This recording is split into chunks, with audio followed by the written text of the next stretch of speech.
Ефір АТР триває. Я, Альвіна Цибулаєва, приймаю естафету від своєї колеги Катерини Вишневської. І говоритиме наживо про найцікавіші і найактуальніші події, які відбуваються в нашій країні. Залишайтеся з нами. Нам є про що розповісти. Зеленський розповів, як повертатиме Донбас і Крим. Що за новий план у президента? Розведення сил у Золотому триває. Стало відомо, за скільки днів завершать.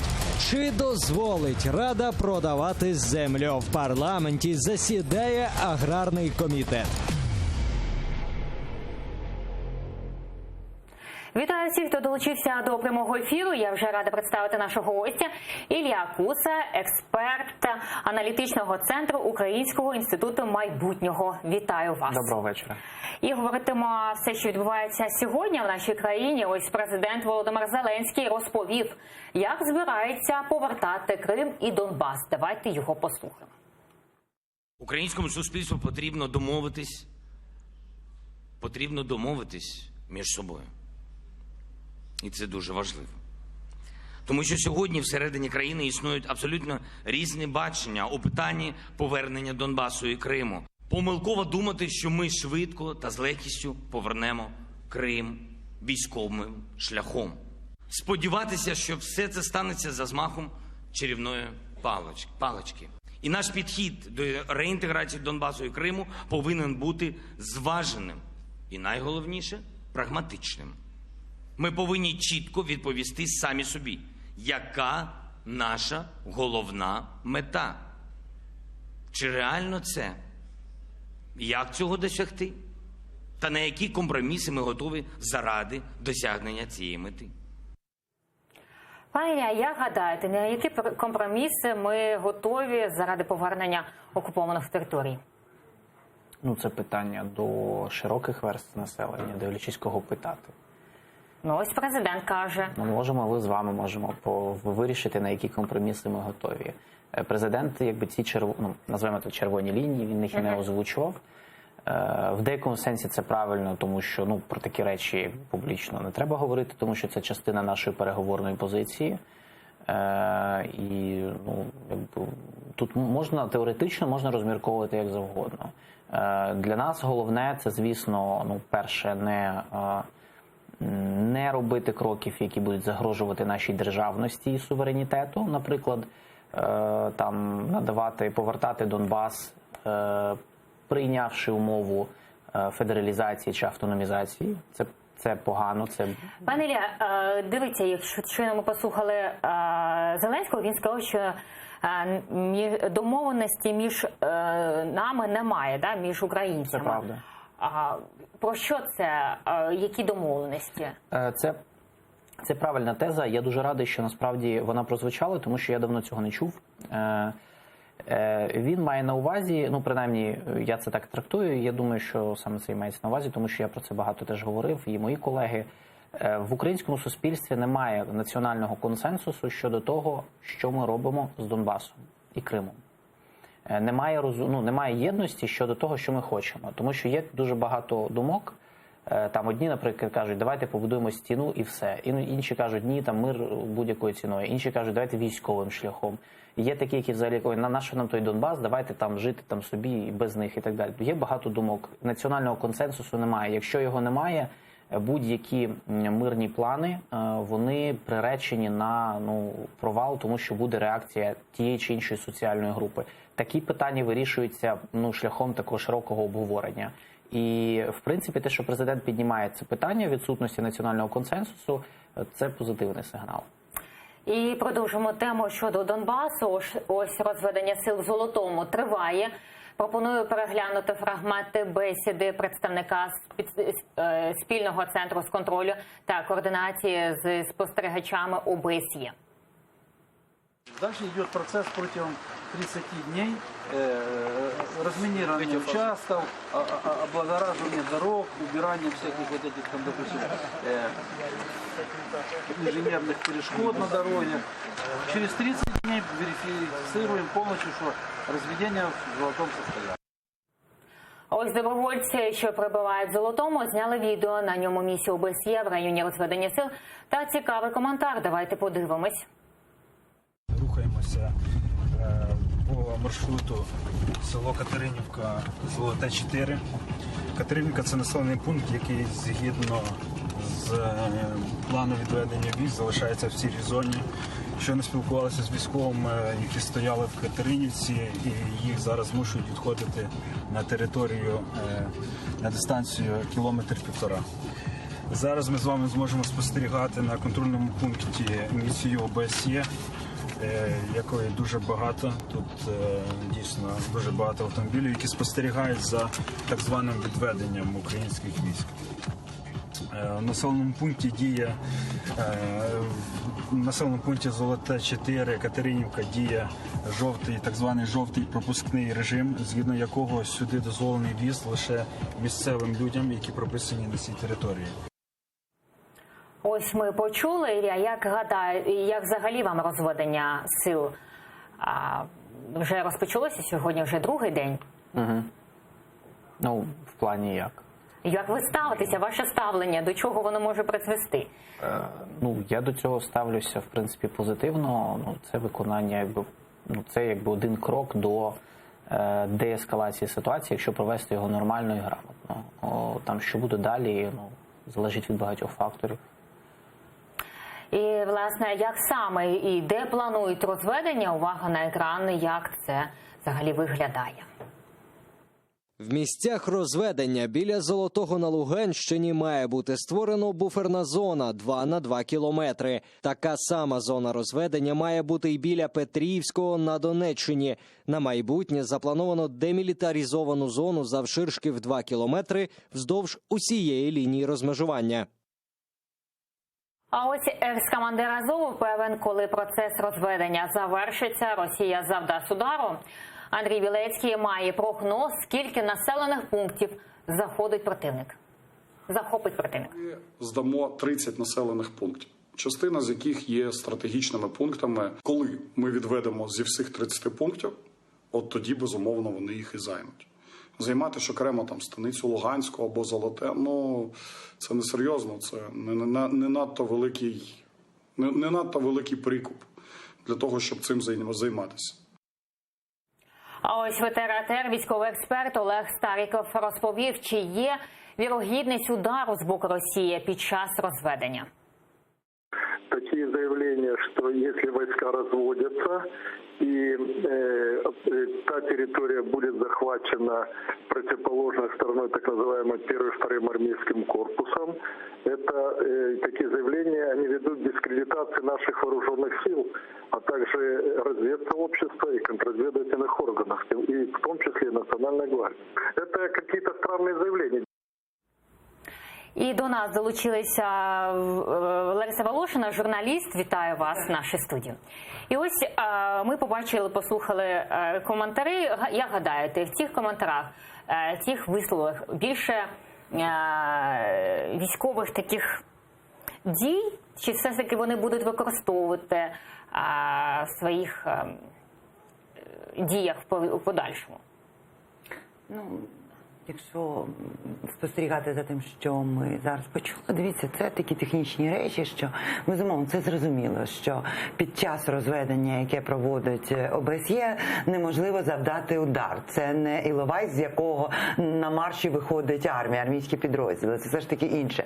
Тому, знаєте, ми обговорюємо безглузді речі. Ось ці заяви більше політики все ж таки, чи все ж таки якісь ми побачимо дії? В цих заявах більше маніпуляції, тому що нам висувають неіснуючі жахалки, які вже тут же і спростовують. Насправді питання розведення – це питання більше не військове, а моральне. Тому що зрозуміло, що коли армія відходить на кілометр, не питання, якщо що, то вона може і повернутися на цей кілометр.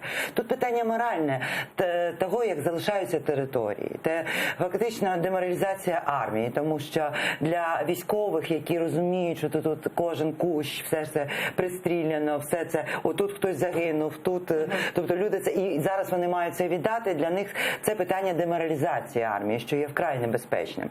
І знову ж таки, розведення – це політичне питання, тому що це передумова Путіна до зустрічі в нормандському форматі. Якщо Україна ладна йти на такі поступки тільки для того, щоб зустрітися, А в рамках цих поступок, я нагадую, навіть відмова від вимоги 7 днів тиші. То що вона там погодить на Да, цю зараз інформацію? до нас приєднався Леонід Гозман, президент громадського руху «Союз правых сил» з Росії. Вітаємо вас, пан Леонид. Здравствуйте. Пан Леонид, скажите, пожалуйста, как восприняли в России разведение сил в Украине? Ну, вы знаете, по-разному, естественно. Я полагаю, что это скорее огорчило наше начальство, ну, потому что ему было бы удобнее продолжать говорить про злых бандеровцев, которые, значит, исключительно мечтают об убийстве.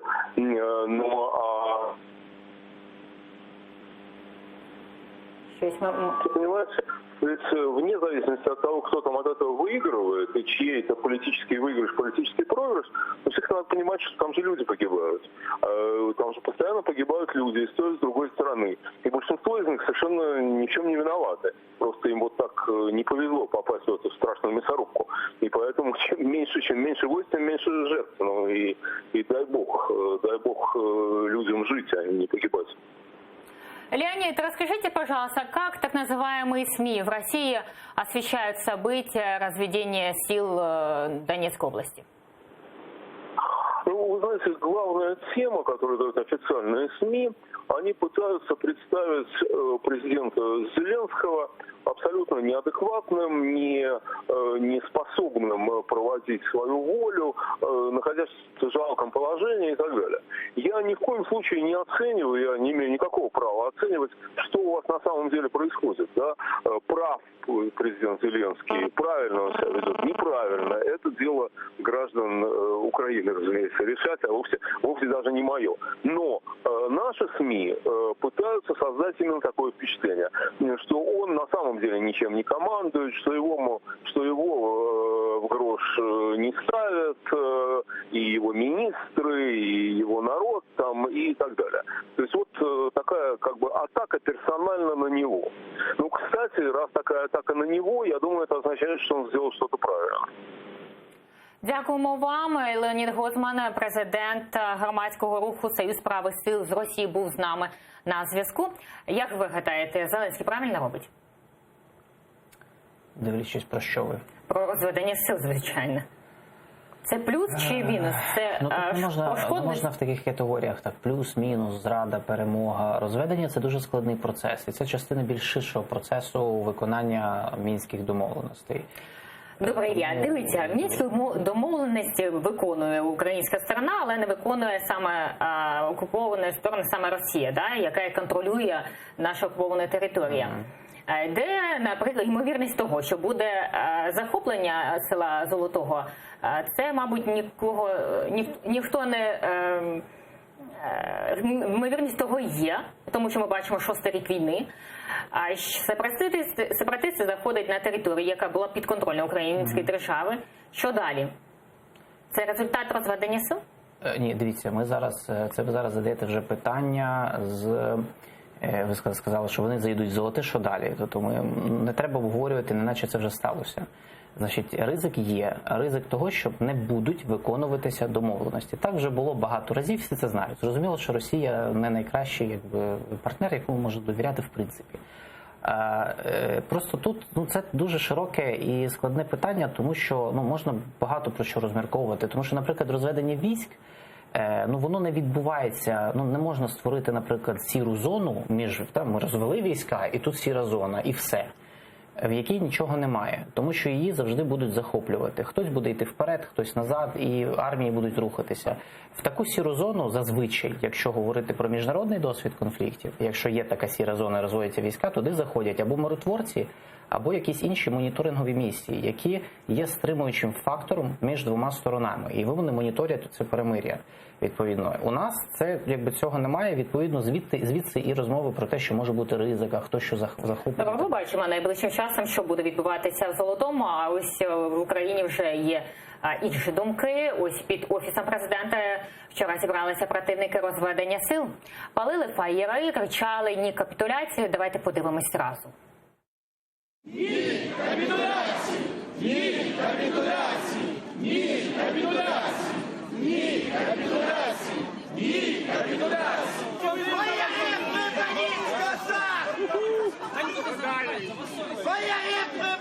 Просто ви без плану. Що ми браття козацького роду.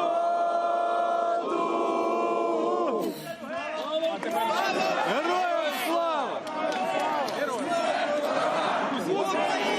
Понад усе! Пані Ларисо, як гадаєте, чи це думки активістів чи політиків? Те, що В лунає даному зараз? випадку ми бачимо, що виходять люди. Розумієте, тут є кілька моментів. По-перше, людей обурює інсинуації навколо питання тої ж формули Штайнмайєра або розведення. От ми тільки що почули, мій колега говорить про те, що це, мовляв, виконання Мінських домовленостей. В Мінських домовленостях немає ніякого розведення військ. Є розведення другий пункт. Тобто, взагалі, ні. Там немає розведення військ, там є відведення зброї від лінії, яка була узгоджена 4 сторонами в 2014 році, тяжкого озброєння. І ця лінія, я вам хочу нагадати, на яку погодилася і Російська Федерація, і ОБСЄ. Згідно цієї лінії, Дебальцеве є українське. От від українського Дебальцева ще 50 кілометрів, хай відводять свої танки і пушки. Там немає розведення військ. 13-м пунктом там є виведення іноземних військ. Українські війська іноземні. Я просто хочу зрозуміти, ми що, їх виводимо? Це проблема велика. Тому навіть оці речі такі, да, як, наприклад, от був один закон про особливий статус, а зараз ми приймемо інший закон про особливий статус. Хоча той закон, який був, це був закон про особливості врядування території, а прийматися збирається закон, який надасть статус територіям. Ми бачимо, що кримсько-татарську автономію створити не на часі, а створити чи то автономію, чи то федеральний округ на території окупованого Донбасу, це, знаєте, от так, на раз. І це все не мінські домовленості. Це обурює людей, вони виходять. Їм не подобається, що йде маніпуляція навколо таких понять, що говориться про реінтеграцію території, хоча насправді мова йде про деокупацію. Ну, в принципі. І от всі ці речі, вони виводять людей. Але хто їх там зустрічає на цих акціях протесту? Зустрічають їх такі самі активісти, не політики. Тому що немає позитивної, такої якоїсь позитивної картини майбутнього. У Зеленського вона є, він щось там пояснює. От зараз ми домовимося, там ми поручкуємося, повернемо людей. Цьому можна не вірити, але це позитивна картинка майбутнього. І його електорат цьому вірить. Активістам не вистачає якраз політики. Тобто вміння сформувати картину майбутнього, яка могла би до себе привернути не тільки тих, хто проти от саме оцих розведень, виведень форму Штайнмайєра, а креативного класу, тобто такої потуги, яка могла би створити іншу модель України. І зараз в Верховній Раді Роман Лещенко, повноважений президента з питань землі, і певне ми його давайте послухаємо, що він скаже і може сказати і щодо землі. Давайте послухаємо разом. Попереднього засідання аграрного комітету побачити рішення та їхні голосування в частині підтримки тих чи інших законопроєктів. І на даному етапі ми всього-навсього фіксуємо ці всі позиції для того, щоб формувати повістку дня саме що стосується земельної реформи. Який у вас є зараз висновки з того, що ви почули? Позиція така, що зараз ми бачимо дуже різні позиції. Більшість профільних асоціацій підтверджують позицію того, що земельну реформу потрібно проводити. Друга позиція, яку ми сьогодні зафіксували, що необхідна поетапність проведення земельної реформи. Третя позиція, є різні варіанти запобіжників щодо реалізації земельної реформи, але більшість профільних асоціацій, а не політиків, не представників різних політичних позапартійних організацій підтримують саме позицію президента щодо земельної реформи. Мова лише йде по змісту, по конкретним нормам і по позиції щодо самого законопроекту і законопроектів, які зареєстровані. Більшість членів аграрного комітету мають власну позицію. Багато депутатів аграрного комітету зареєстрували власні законопроекти. Я попросив членів аграрного комітету також надати свої законопроекти. З ними також будуть проведені зустрічі, обговорені, і раціональне зерно з цих законопроектів теж буде взято до вивчення. А взагалі ваша офіційна позиція з того, що так таємно проводили цей комітет? Слухайте, я не готовий сказати, таємно він проводився, не таємно. Я не був присутній на комітеті. Запрошення з цього приводу я не отримував, тому я не можу коментувати і чіпляти якісь ярлики щодо того чи іншого комітету. Сьогодні ми отримали запрошення. Я був сьогодні присутній на комітеті за запрошенням голови аграрного комітету.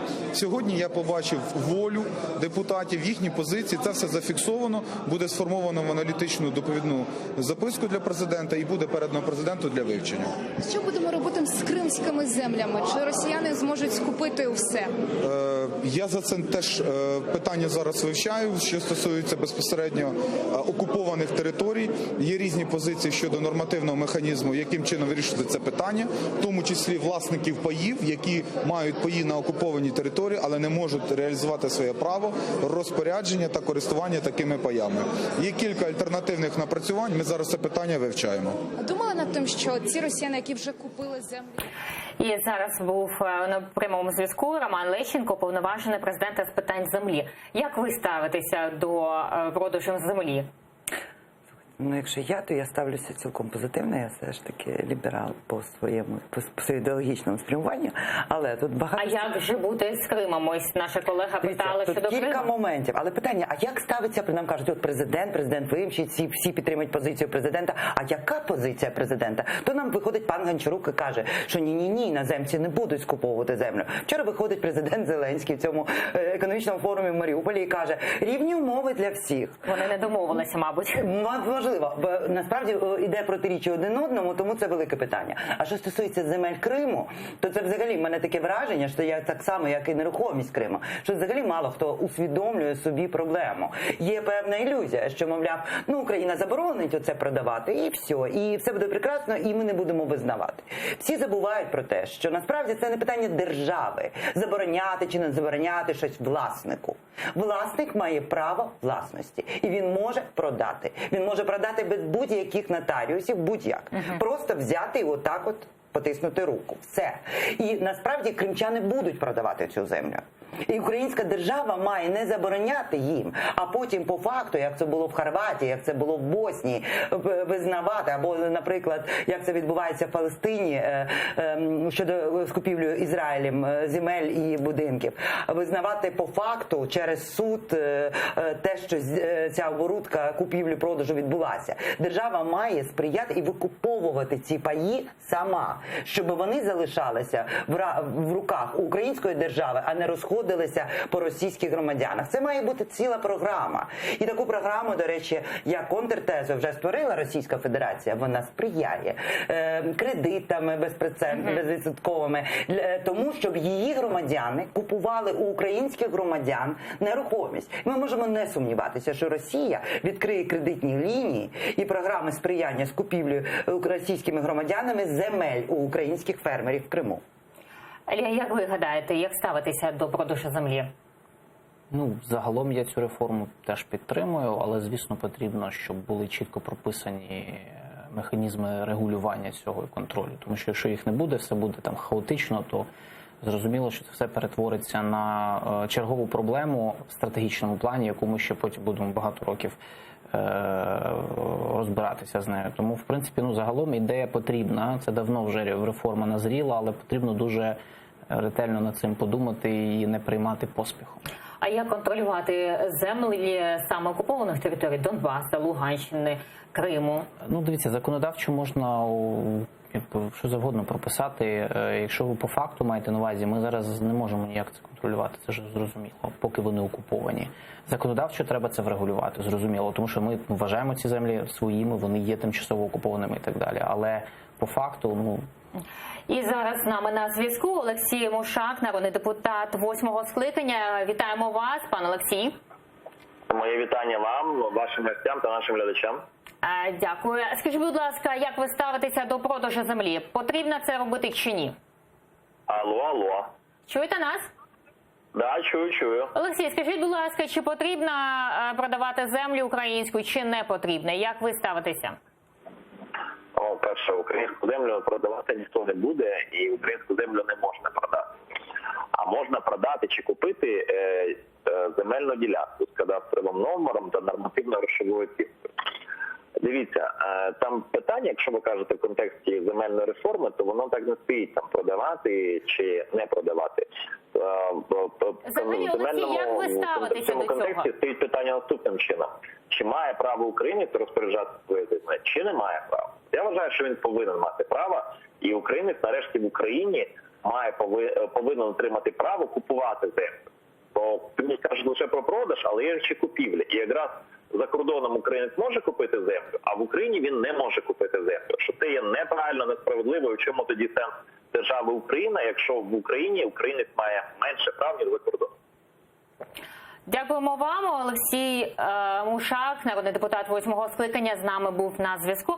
Пані Ларисі, ви хотіли сказати щодо землі? Дивіться, в Хорватії під час окупації частини її території, там третина була майже окупована, хорватський уряд створював програми, він навіть дозволяв приватизувати, віддавав приватизацію підприємства, певні об'єкти і земельні ділянки на окупованій території. Тим самим, якби, там майже за безцінь, але важливо було долучити, по-перше, продемонструвати, що держава планує їх повернути, а по-друге, таким чином залучити власників, які вже теж будуть зацікавлені в деокупації. Оце питання про те, що ми можемо заборонити чи не заборонити. Слушно, до речі, сказав пан депутат. Кожен громадянин має право на власну ділянку продати, купити, безумовно. От ви володієте ділянкою в Криму. От ви хочете її продати.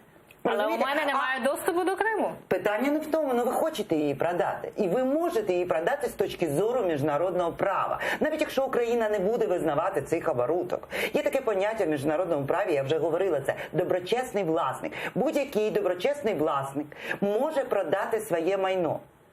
І в нас стається, і потім Росія зараз створює цілі програми кредитні для того, щоб спонукати своїх громадян приїжджати в Крим і скуповувати майно українських громадян. Всі розуміють там, що Україна не визнає ці оборудки. Так, жоден український нотаріус не буде так. Але потім через міжнародні суди Україна буде змушена визнати оборудки, коли доброчесний власник взяв і просто продав і отримав гроші в повному обсязі. Визнати всі ці оборудки законами. Я правильно зрозуміла? Так, вона зможе через суд, а не через нотаріат. І такі випадки є, вони є в багатьох країнах. Тому про це треба думати. Якщо ми хочемо зберегти українську землю в Криму за українцями, українськими громадянами, держава має викуповувати ці паї, викуповувати кримську нерухомість, викуповувати громадян, сприяти, щоб громадяни не так, як зараз, ці програми допомоги переселенцям сприяють, щоб переселенець продав там, приїхав тут з грошима і отримав там, наприклад, ще якусь допомогу від держави. Але в нього має бути базовий капітал, який він отримає тільки від продажу кримської нерухомості або кримського майна. А як ви бачите, у команди Зеленського є така програма? Ні, звісно. Слухайте, її нема нікого, тому що ні в кого немає взагалі розуміння, що таке в міжнародному праві доброчесний власник. Всі забувають, що пан Березовський і пан Абрамович судилися за бумажку, яка була написана на серветці. І суд англійський це визнав як правостановлюючий документ. Розумієте, ми всі про це забуваємо. Ми досі живемо в радянському світі, де держава щось заборонила, щось дозволила, і отак воно має бути. Ні в кого немає такої програми, але я сподіваюся, що рано чи пізно ми дійдемо до того, щоб її розробляти. Поговоримо ще про одну тему, яка сьогодні відбулася саме в Верховній Раді. Вона така делікатну переписку нардепа сфотографував кореспондент видання «Букви». «Слуга народу» начебто домовлявся про зустріч з повією. Так, у смартфоні нардепа є два чати зі знайомствами. Мережа знайомств «Мам» і «Лаветта». І під час голосування Яременко якраз читав анкету 32-річної жінки на ім'я Аліна, яка в анкеті вказала переваги – секс, зустріч, побачення. Також зазначила, що її не цікавлять стосунки. Потім Богдан Яременко почав листуватися із дівчиною, можливо, іншою. Яременко: умови зустрічі з тобою. Дівчина: привіт, місце твоє, секс захищений, час $100, 2 години 150. А ось народний депутат Яременко пояснив, переписка – навмисна провокація для ЗМІ. Давайте і послухаємо його сторону. то журналісти, які намагаються підгледіти щось, спостерегти, сфотографувати, ну це важко назвати журналістами, навіть не намагаються взяти коментарі у тих, за ким вони підглядають, що відбувається і так далі.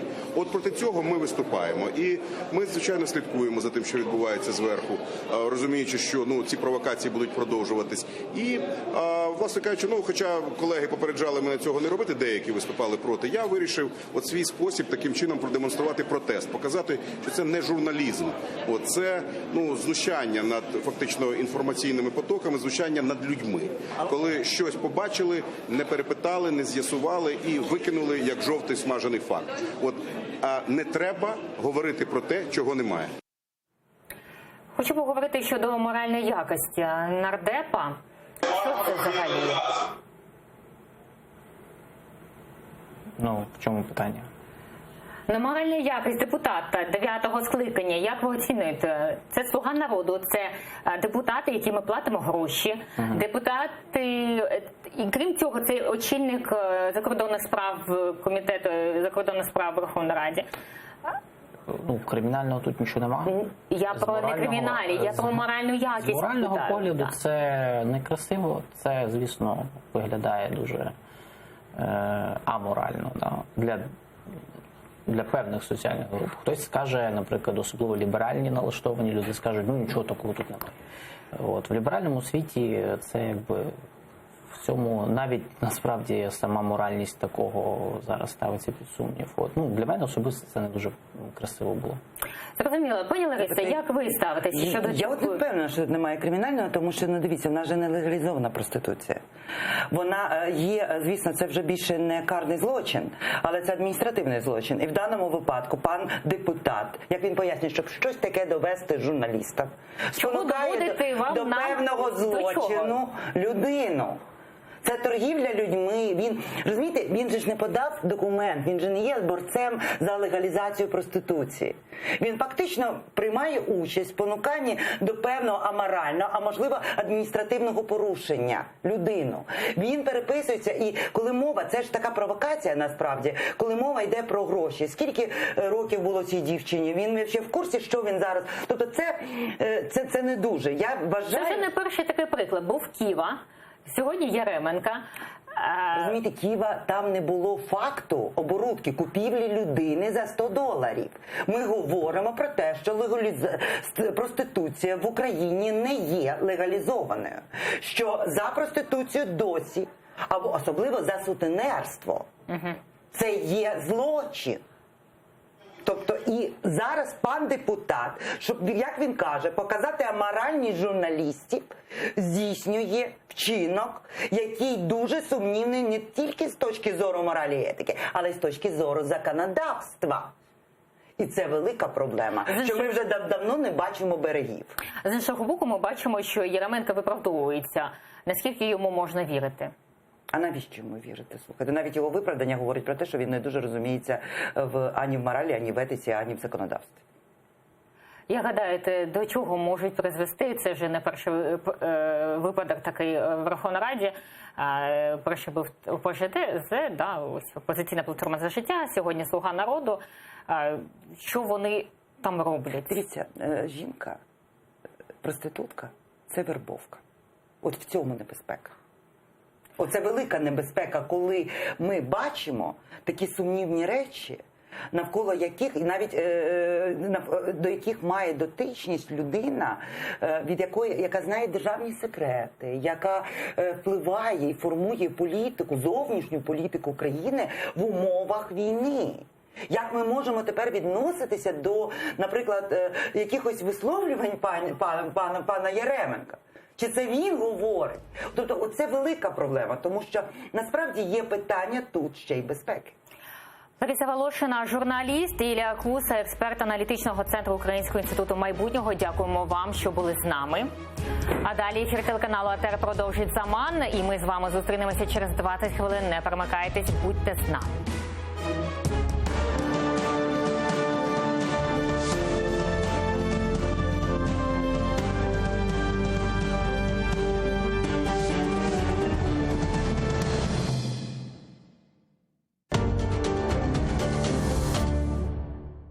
Розведення сил в Золотому триває. Відступ або сигнал надії. Зеленський назвав 3 етапи завершення війни, а тим часом в столиці знову провели акцію проти